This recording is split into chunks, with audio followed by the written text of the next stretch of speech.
یو سړی و هغه میلې ته خر بوتو نو خر یې ګرځاو چانان د دې دلال ته وایي چې یاره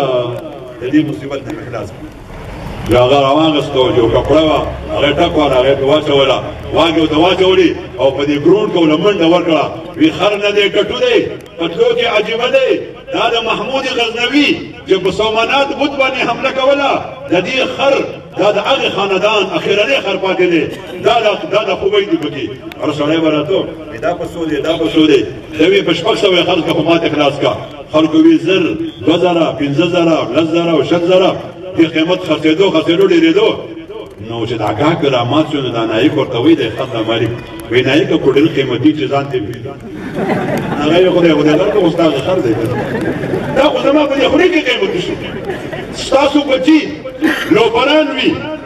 ستاسو نه باغیان وي تبلیغیان چې ډېر نه بوځي څلورو میاشتو نه بیا هغه د علم سره شوق پیدا شي بیا یې مولان لګاتار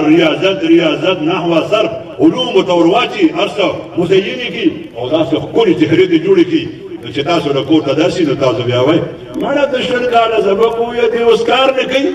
نو دا خو ستا هغه نوکر زوی نه و دا چې وایي زه ما مزدوري په کار نه یم او نه کار په کار دی خو چې ما له نورې ګندونه نه ګوري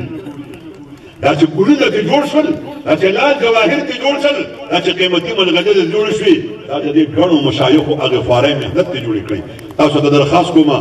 د دې نعمت قدر وکړئ ستاسو کور ته نن د بخاري شریف د احادیثو مجموعه در روانه د ترمذي شریف د امام مسلم او د نورو صحایفته او د قرآن د تفسیرو مجموعه در روانه خوشحالي معنا وکړئ او د دې نعمت قدر وکړئ الله جل جلاله به ستاسو په خاندان کې نور برکات ور واچي الله جل جلاله دې ستاسو خاندانونه د خیرات او برکاتو نه ډک کړي